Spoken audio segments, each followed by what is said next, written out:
चलिए आज बात करते हैं नोएडा और गाजियाबाद में हुए उस बड़े घटनाक्रम की, जहां हजारों मजदूरों के विरोध ने एक बड़ी जीत हासिल की।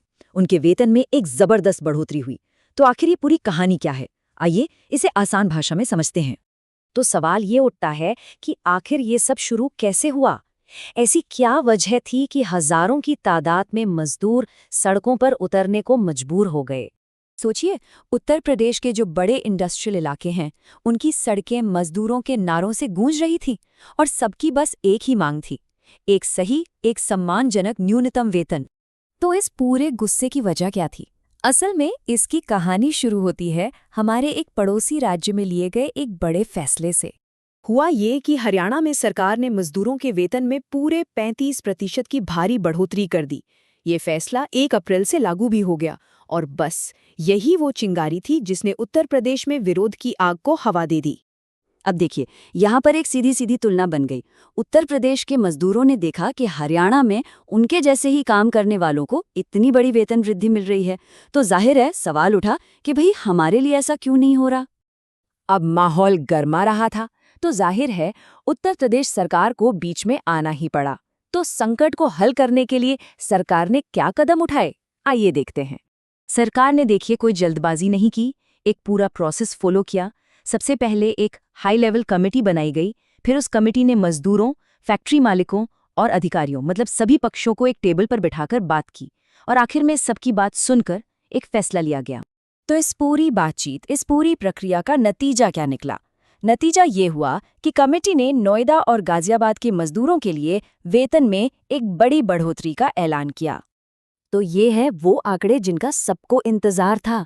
जो अनस्किल्ड वर्कर थे, जो इस पूरे विरोध का कह सकते हैं दिल थे, उनका मासिक वेतन 11,313 रुपये से सीधे 13,690 रुपये हो गया। सिर्फ इतना ही नहीं, सेमी स्किल्ड और स्किल्ड मजदूरों के लिए भी नया न्यूनतम वेतन तय हुआ, जो कि अब 15,059 और 18,068 रुपये होगा। मतलब अगर इसे प्रतिशत में देखें तो अनस्किल्ड श्रमिकों के लिए ये उनके महीने के वेतन में सीधा 21% का इजाफा था। ये किसी भी परिवार के लिए एक बहुत बड़ा और पॉजिटिव बदलाव है। और हाँ, सरकार ने ये भी साफ किया कि ये जो नया वेतन है ये अनिवार्य है और इसे 1 अप्रैल से ही लागू माना जाएगा। इसका मतलब ये हुआ कि मजदूरों को एरियर भी मिलेगा।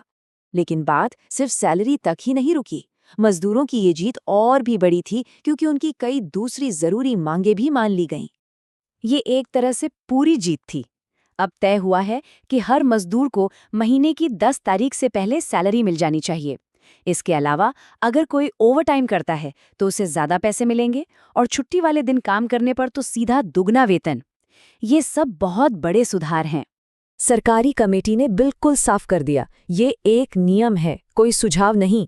नोएडा और गाजियाबाद की हर फैक्ट्री को तय न्यूनतम वेतन से कम देने की इजाजत नहीं होगी। बात खत्म।